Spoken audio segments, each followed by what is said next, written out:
Café de Sèvres.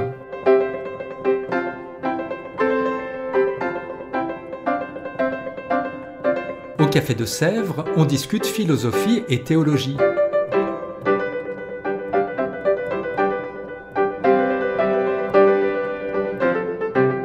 C'est là que chaque semaine, Claire et Isabelle dialoguent avec un enseignant du Centre Sèvres, faculté jésuite de Paris.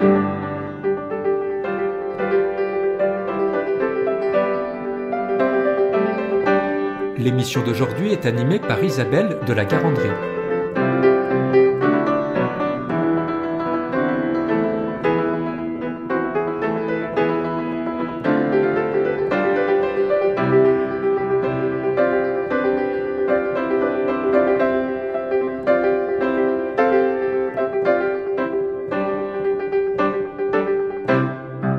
Chères auditrices, chers auditeurs, bonjour.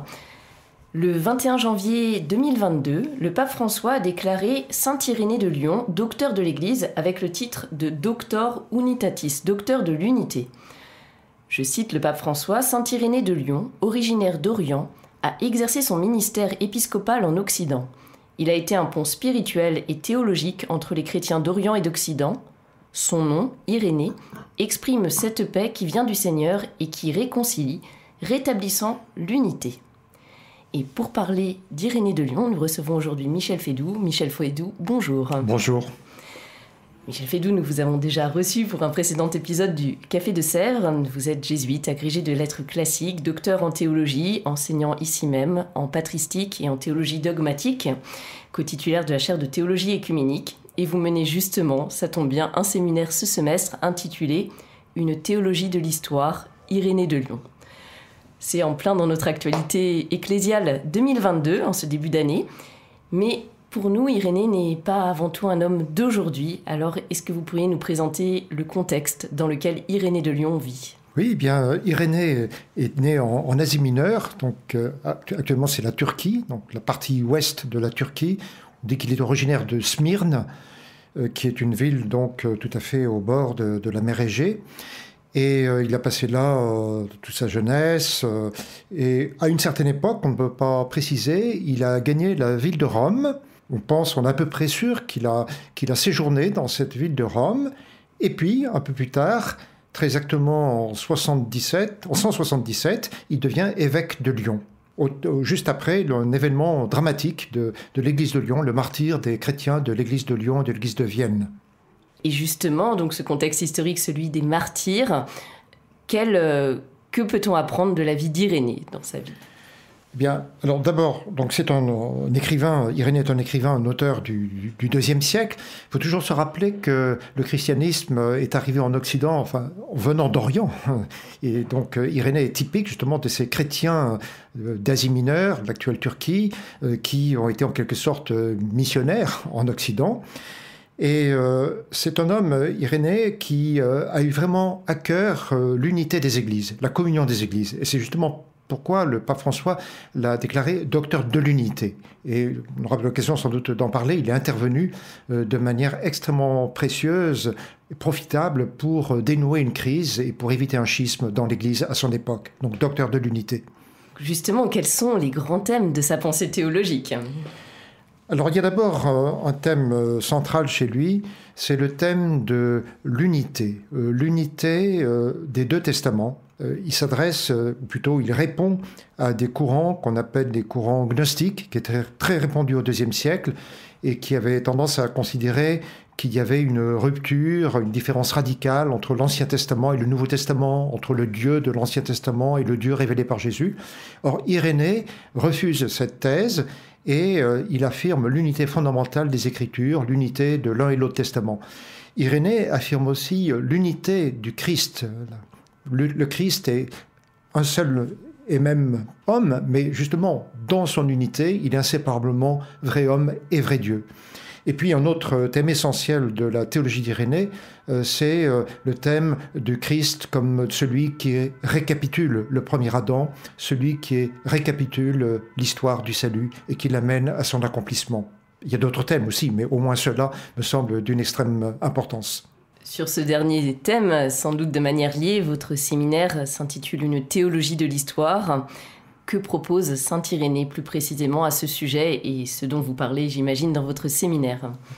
Bien, Irénée avait eu l'occasion de connaître de façon précise ces courants dissidents, ces courants, ce qu'on appelle les courants du docétisme, c'est-à-dire des courants selon lesquels Jésus n'aurait eu qu'un semblant d'humanité, une apparence d'humanité, et il connaissait très bien aussi ces courants gnostiques auxquels je faisais allusion il y a un instant. Il le connaissait très bien aussi, les thèses d'un homme nommé Marcion, qui considérait qu'il fallait refuser purement et simplement l'Ancien Testament, et même d'ailleurs pour le Nouveau Testament, il ne retenait que certains textes, certains écrits ou certaines parties des écrits du Nouveau Testament. Or, Irénée s'oppose à tous ces courants en développant une véritable théologie de l'histoire, en montrant que, en réalité, l'histoire est habitée par l'œuvre et le dessein d'un Dieu créateur et sauveur qui en fait précisément l'unité profonde. C'est un thème absolument central. Au fond, Irénée est, on peut dire, le premier grand théologien de l'histoire de l'Église, celui qui a rendu compte, avec les mots de son époque, avec le langage qui était le sien, il a rendu compte de l'unité du dessein de Dieu tel qu'il s'est réalisé dans l'histoire, tel qu'il continue de se réaliser dans l'histoire. Oui, donc un homme vraiment fondateur finalement pour notre théologie encore aujourd'hui. Certainement, d'autant plus que la théologie d'Irénée est une théologie qui est nourrie, pétrie des Écritures saintes. On peut dire vraiment que l'Écriture est la matrice de la théologie d'Irénée. Et c'est l'un des biais par lesquels la théologie d'Irénée nous rejoint aujourd'hui. On est en présence d'une théologie qui a été élaborée bien en amont des grandes synthèses conceptuelles ou systématiques de la théologie scolastique au Moyen-Âge, par exemple. Et c'est une théologie qui a une grande fraîcheur parce que justement Irénée est quelqu'un qui part avant tout de la révélation telle qu'elle se donne à entendre dans les Écritures saintes. Et Irénée, justement, sur cette base, propose une admirable vision de l'histoire. L'histoire avec donc l'humanité qui a été créée par Dieu, qui s'est égarée, mais que le Christ vient sauver, à laquelle le Christ vient offrir le salut, et qu'il souhaite, l'humanité, que le Christ souhaite conduire vers le bonheur. Vous avez parlé d'une pédagogie divine. Est-ce qu'il y aurait un texte d'Irénée particulièrement marquant qui pourrait illustrer cela? Oui, Irénée développe ce thème à plusieurs reprises. Il dit par exemple « les mains de Dieu », il entend par là le Verbe et l'Esprit Saint, le Fils et l'Esprit. Il dit donc « les mains de Dieu s'étaient accoutumées en Adam à diriger, à tenir et à porter l'ouvrage modelé par elle, à le transporter et à le placer là où elle voulait. » Et ailleurs, il dit « le Verbe de Dieu a habité dans l'homme et s'est fait fils de l'homme pour accoutumer l'homme à saisir Dieu et accoutumer Dieu à habiter dans l'homme selon le bon plaisir du Père. » Voilà une belle manière de parler de cette pédagogie divine. Mais je voudrais surtout lire un très beau passage du livre 4 du Contre les hérésies. « Tel est l'ordre, tel est le rythme, tel est le mouvement par lequel l'homme créé et modelé devient à l'image et à la ressemblance du Dieu incréé. Le Père décide et commande, le Fils exécute et modèle, l'Esprit nourrit et accroît, et l'homme progresse peu à peu et s'élève vers la perfection, c'est-à-dire s'approche de l'incréé. Car il n'y a de parfait que l'incréé, et celui-ci est Dieu. Quant à l'homme, il fallait qu'il fût d'abord fait, qu'ayant été fait, il grandit, qu'ayant grandi, il devint adulte, qu'étant devenu adulte, il se multiplia, que s'étant multiplié, il devint fort, qu'étant devenu fort, il fut glorifié, et enfin, qu'ayant été glorifié, il vit son Seigneur, car c'est Dieu qui doit être vu un jour, et la vision de Dieu procure l'incorruptibilité, et l'incorruptibilité fait être près de Dieu. Très bien. Du coup, une théologie à redécouvrir finalement derrière des penseurs scolastiques plus récents. Certainement, une théologie à redécouvrir extrêmement stimulante pour nous aujourd'hui. Et peut-être est-ce une des raisons pour lesquelles le pape François l'a nommé docteur de l'Église. Mais pour vous, que signifie cette actualité, le fait que le pape François le déclare docteur de l'Église ? Alors, il me semble extrêmement important d'être attentif justement à la désignation spécifique, dans le cas d'Irénée, docteur de l'unité, et docteur de l'Église au titre de l'unité. Et cela fait écho notamment à un épisode extrêmement intéressant et important de sa vie, à savoir que Irénée est intervenu pour empêché en quelque sorte ce qui aurait pu être un grave schisme dans l'Église de l'époque. Il y avait une controverse dans les années, on ne peut pas dire exactement, en tout cas dans la seconde moitié du IIe siècle, il y avait une controverse à propos de la date de Pâques. Certaines communautés pensaient qu'il fallait rompre le jeûne du carême, comme on disait, rompre le jeûne en même temps qu'au moment où les Juifs célébraient leur grande fête, tandis que d'autres chrétiens, beaucoup de chrétiens, pensaient qu'il fallait célébrer la fête de Pâques le dimanche.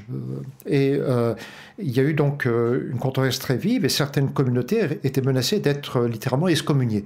Et Irénée est intervenu pour dire que la différence des traditions à ce sujet n'était pas un obstacle, que, au fond, des chrétiens ayant des pratiques différentes sur cette question de date de la Pâque pouvaient néanmoins vivre dans une véritable unité. La différence du jeûne, écrivait-il, la différence du jeûne ne met pas en cause l'unité de la foi. Et c'est pour cela que la crise a pu être évitée ou surmontée. D'ailleurs, Irénée, l'historien Eusèbe de Césarée le rappelle dans son histoire ecclésiastique au IVe siècle, Irénée porte un nom qui signifie pacifique. Et donc, il était vraiment, son nom même signifiait à quel point il était un homme désireux de paix et d'unité. Oui, une belle actualité d'entendre cela aujourd'hui. Docteur de l'Église, mais quelle actualité, même si vous en avez déjà mentionné, pour aujourd'hui de ce père de l'Église, en quoi peut-il venir éclairer le chemin de la vie chrétienne ou peut-être même celui de l'Église tout entière? Alors je dirais d'abord, Irénée nous apprend à lire ou à relire les Écritures. Bien sûr, l'exégèse a beaucoup évolué depuis lors, et nous avons des lectures parfois différentes de certains textes qu'il commente. Il reste que nous sommes en présence, comme je disais tout à l'heure, d'une théologie qui est nourrit profondément de l'Écriture sainte. Et ça, c'est évidemment très, très important pour nous aujourd'hui. C'est très éclairant pour nous. D'autre part, l'œuvre d'Irénée, la théologie d'Irénée, est d'une grande actualité parce qu'elle nous aide à rendre compte avec justesse du mystère de Jésus-Christ. On est toujours tenté, quand on réfléchit sur le Christ, soit d'insister unilatéralement sur son humanité, soit d'insister unilatéralement sur sa divinité. Or, Irénée nous aide précisément à penser le mystère du Christ comme étant inséparablement vrai homme et vrai Dieu. Et puis, je disais tout à l'heure que Irénée insistait sur le Christ comme récapitulateur de l'histoire. Et de fait, l'œuvre d'Irénée nous aide à comprendre qu'il y a une véritable pédagogie dans l'histoire du salut. Irénée dit Dieu, dans les siècles précédant la venue du Christ, accoutumait en quelque sorte l'humanité à accueillir son Verbe de Dieu. Et le jour venu, eh bien, il y a effectivement l'incarnation. Et alors, Irénée répond à une objection. Il suppose qu'on lui pose la question, mais si tout était préparé d'avance, si tout était prophétisé d'avance, dans ce cas, qu'est-ce que le Christ, a apporté par sa propre venue? Et Irénée a cette réponse admirable. Eh bien, le Christ, par sa propre venue, a apporté sa présence qui était annoncée par avance. Et donc, il y a un accomplissement de l'attente d'Israël, de l'attente des nations dans la venue du Christ. Et le Christ offre le salut à l'humanité qu'il désire conduire jusqu'à sa perfection, jusqu'à son bonheur, sa béatitude parfaite. Une actualité qui prend en compte l'unité à différents plans, finalement. Exactement. Actualité, unité de l'Écriture, unité aussi pour du Christ lui-même et unité de l'histoire, finalement, et on peut rajouter, Christ. Et unité de l'Église. Unité de l'Église, Irénée insiste beaucoup sur l'unité de la tradition, sur l'unité de l'Église, alors même qu'il insiste par ailleurs sur la diversité des différentes communautés répandues autour du bassin méditerranéen. Donc on doit pouvoir le relire aujourd'hui avec nos frères et sœurs d'autres églises?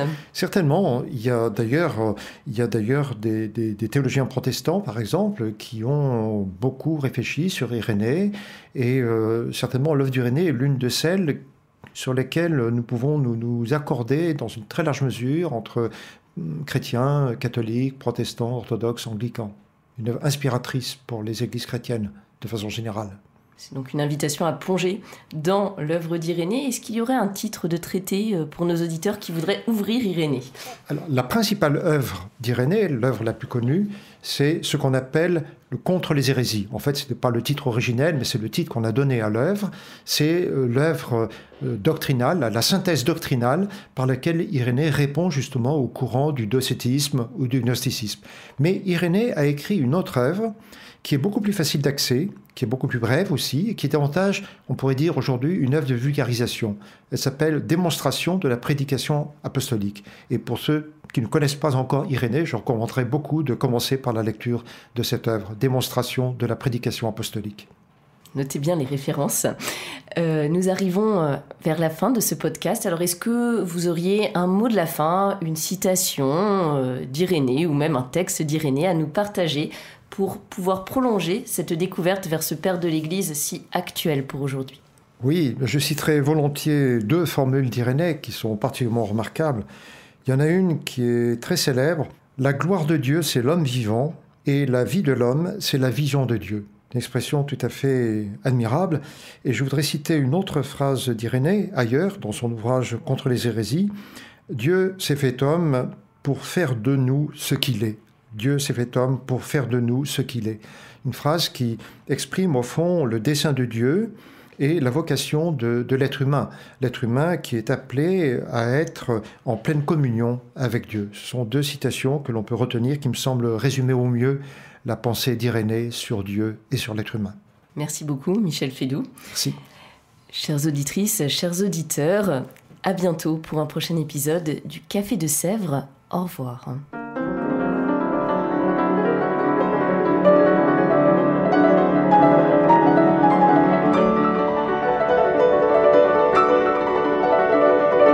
Vous écoutiez Café de Sèvres, le podcast du Centre Sèvres, Faculté jésuite de Paris, en partenariat avec RCF.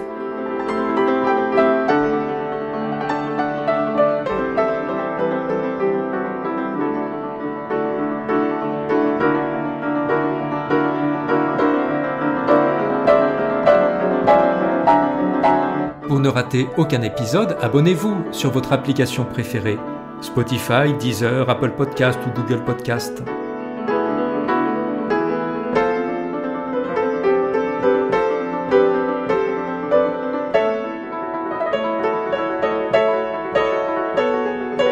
Et sur notre site internet www.centresèvres.com, découvrez l'ensemble de nos cours et conférences en philosophie et théologie. À bientôt.